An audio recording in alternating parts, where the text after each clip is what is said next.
Sarah the gardener, and I've been able to get in the garden this week and I'm so excited about it.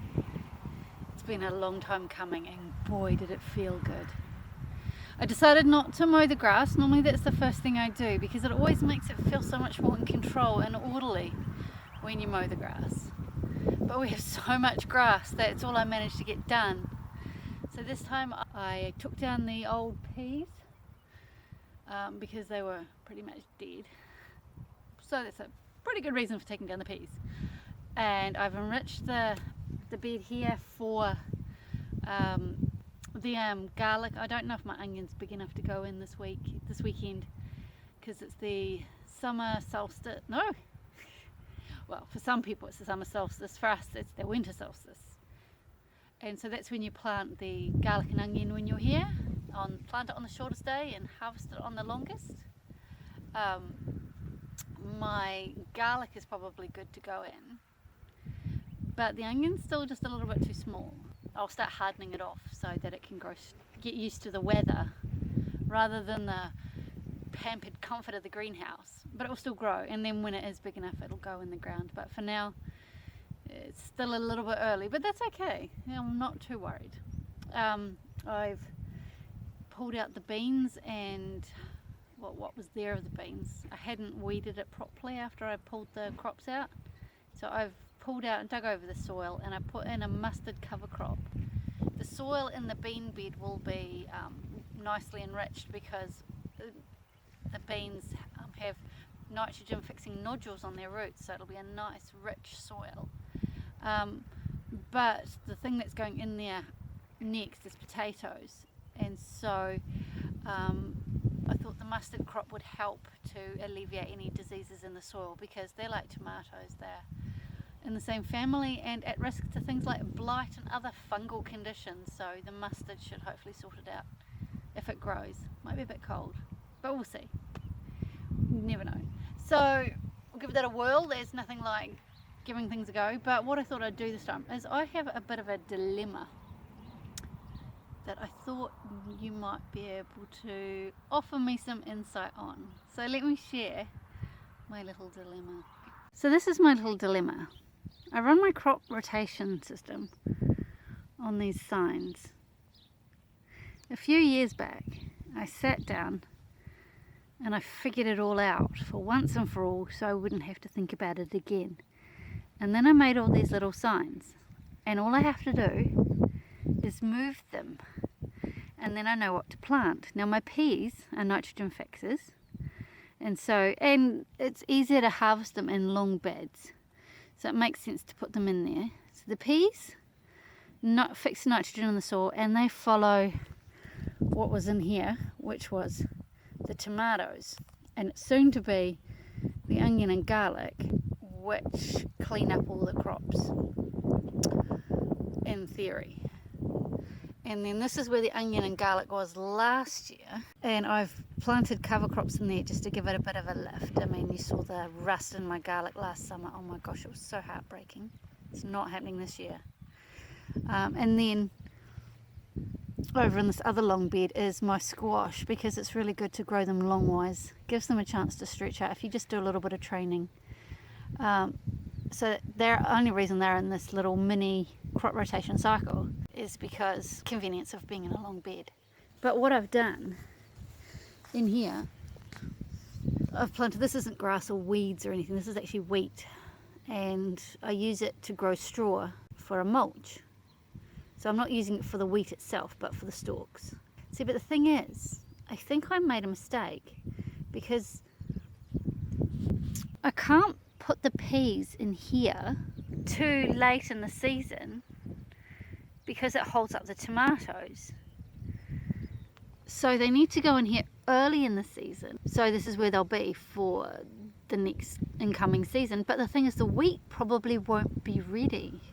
And it would be nice to be able to plant some peas now where they should be so that it doesn't hold up tomatoes.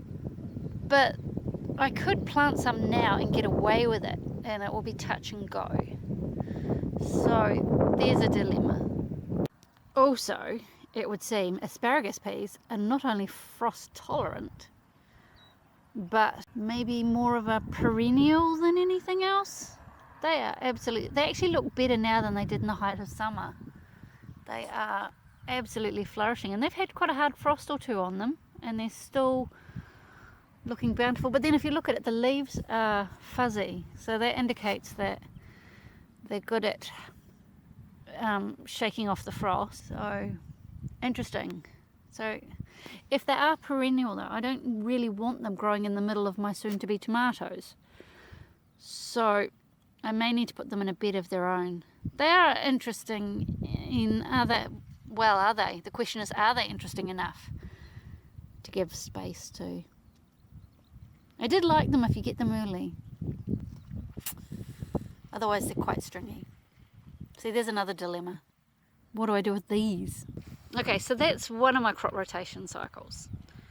Is the garlic follows the tomato, which follows the peas, which follows the squash, that are only in there for convenience sake. The herb garden looks a little worse for wear, but I haven't got a chance to love it yet. That's a permanent bed, nothing moves. And just to get your bearings, this is where we are. Now, this is where the corn was.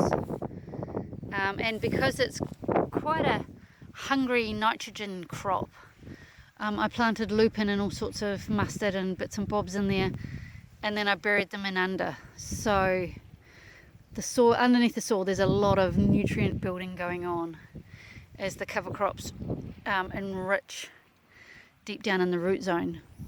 This is my leafy greens, and it's probably a flaw in my crop rotation system because it's once again nitrogen hungry crop that follows another nitrogen hungry crop with the corn. So I'm gonna have to, I'll move it around. Maybe I'll move it around, maybe I won't. Let me know your thoughts. So it goes corn, leafy greens, so that's my spinach and my beets, my rainbow beets and my silver beet and my celery. I'm even getting some celeriac in there somewhere. So in the summer the leafy greens will be in here. Now this is where the cucumbers were, the cukes and melons. So it's got, I've put lupin in there as a cover crop to just enrich the soil and bulk it out. So organic matter and nitrogen to replace what was taken by the lupin and another lupin that was taken by the cucumbers and stuff. So that was where the cucumbers are gone. Now in here, this is a permanent bed. This is my rhubarb and my globe artichokes, and we had a storm come through last week, and it looks like someone sat on my rhubarb, so I'm not really happy about it. But for the middle of winter, they're looking pretty good. So permanent herbs, corn, leafy greens, cucumbers and squash, and permanent rhubarb and globe artichokes. Now these are all, I grow my cucumbers up on a frame, so they're tall. The corn is tall, so that's why they're on the back, because the sun does all his action over here, goes across that way, so that doesn't cast shadows over things, so that's why they're in this one. And then finally in this loop is the peppers, which I need to sort out because the frost got them, but there's only so many hours in a day when it's not raining. So the peppers will go where the corn was, so they just loop. So I mean, these peppers will be back in this bed in 1, 2, 3 and 4 years. So that's a pretty good crop rotation system. And in each of my cycles, I've split my solanaceae up. So my peppers are in there, my tomatoes are in there, and my potatoes are in my other loop.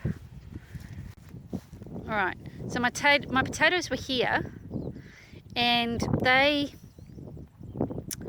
I've got a mustard cover crop just to clean up any fungal diseases and things that potatoes may have left in there. But they won't be back in here for another 1, 2, 3, 4, 5, 6, 7 years before they get back in here. So, and what follows that, what comes what will be in that bed next season is my carrots and my parsnips and my beetroot and root crops, because the potatoes break up the soil. So it's a good idea to put your carrots after your potatoes so that the soil is loose and you get good carrots. I mean, let's have a look, see if I can find, oh my gosh, some of them are actually pushing their weight. So that's not bad. Okay, ignore the tiddler beside it, but that's not a bad carrot. That's one of those white ones from a mixed pack. So, and there's my parsnips. They're sort of dying down, but we just help them ourselves. This row here is probably the last row that I will have sown in this bed. The next lot will be in the potato bed. And then in this jumbled mess is my salad crops. I've also put the fennel in there. Yeah, it seems to work. It does need a bit of love, but it is winter. You don't really feel like eating salad in the winter. And I've put some collard greens in here. I've only tried them once when I was in America, and it was enough to make me want to grow some. So we have collard greens. Oh, hello. Have you come to say hello? Hello, Toast. Hello, say hello. Good girl. So, but the reason I've put them there in complete confidence is because the next step of the crop rotation is the brassicas are going to be in the salad bed. There's my kale. That's been in since the spring and it's looking fantastic. We do love kale. And then I have flower sprouts, which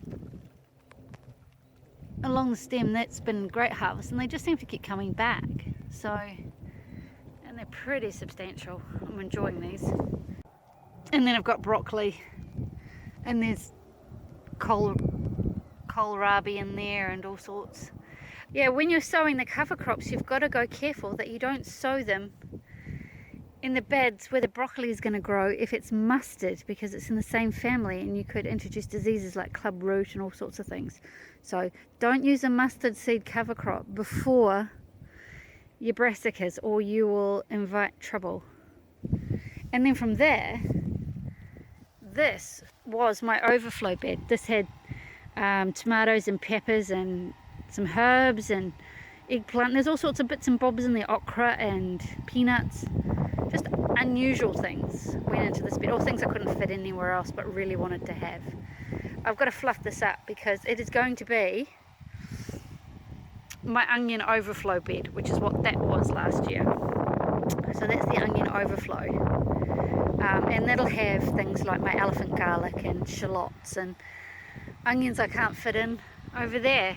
And that's good because it puts a cleaner into the cycle, because the alliums clean the soil nicely as well. So in this crop rotation cycle there is a cleaner.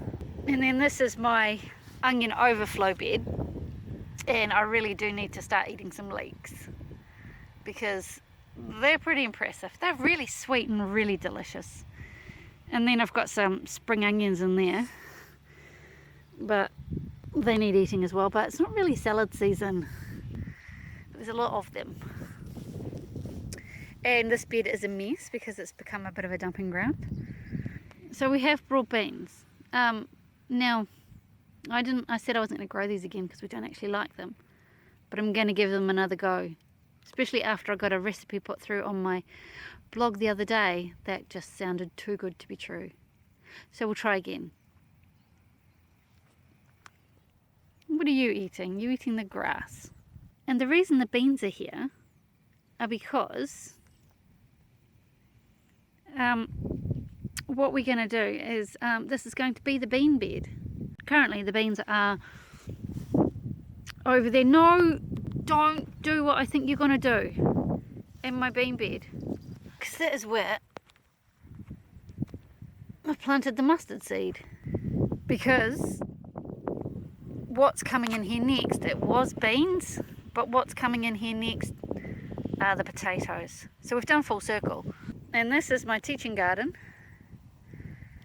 and I need to clear it out to get ready for the new season. There's even tomatoes in store in here. I've been really bad, but cover. Oh, bumblebee. And then we won't look too closely at my flower garden. Pretend you never saw that. And this is where my pumpkins were. And basically I just laid down carpet as they grew. So I should really get stuck in here while there's not a lot growing, and just make the most of it, turn the soil over. Now I was worried about crop rotation with my pumpkins, and I was thinking maybe I should rotate my teaching garden space down over there with this, so every other year then the pumpkins are in a different place. I do have a crop rotation system within my teaching garden. See, where the lupin was, that was corn, that was peppers and cucumbers, and then there's tomatoes there. There was brassicas, zucchini, and then peas and carrots. So these guys in the front, because they're short, they move across one, so the broccoli will be there and the zucchini will be there, and then the carrots will be on the other end. And then the same for these guys, the corn will be in the middle. So rotate it like that. Cucumbers on the end. Actually, the corn will be on that end. Cucumbers in the middle. Yeah, it'll rotate. But I thought, well, if I did that, but as well, rotated the pumpkin bed, so every other year, this is pumpkins, but still continue that cycle of rotation over there, that would work, wouldn't it, to keep the disease down, especially being as we've got brassicas in there. I don't want clubroot in my training garden. It wouldn't be ideal. So that would mean it wouldn't get back, it would be back in that spot in, oh goodness, more than 4 years. So yeah, so something to think about. And then we have the strawberries, which next time you see these will look so different because it's the right time of year to deal with them. And 2 beds of asparagus, which I've cut down the fronds. So I just need to enrich their bed so they can get going again and start giving me new asparagus in late August. So that's my dilemma really. Do I plant peas in the old garden or the new garden? And does that mean sacrificing the mulch wheat crop? Do I rotate my mixed teaching bed with the pumpkins?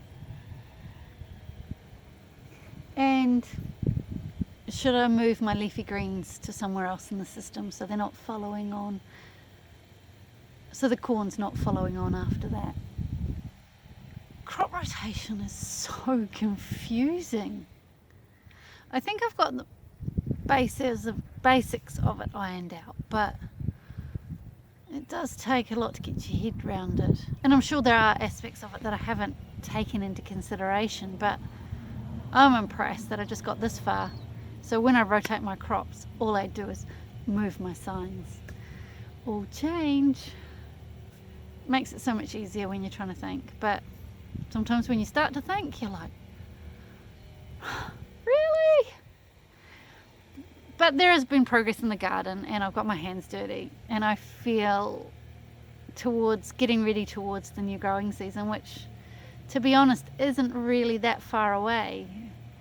The shortest day, like I said, is this weekend on Sunday, and we should be celebrating with friends the winter solstice, because it means every day after Sunday we can have just that little bit more sunshine. Well, daylight hours, maybe not sunshine, it is winter after all. So come again soon. The garden is definitely a work in progress, and there's always something to see. And thanks so much for watching. It was really lovely to have you have a proper tour of my garden as well. We haven't actually done a and this is the, I hope I didn't bore you with the and this is the, but it's not a small garden for those of you who have not been with us long. It's an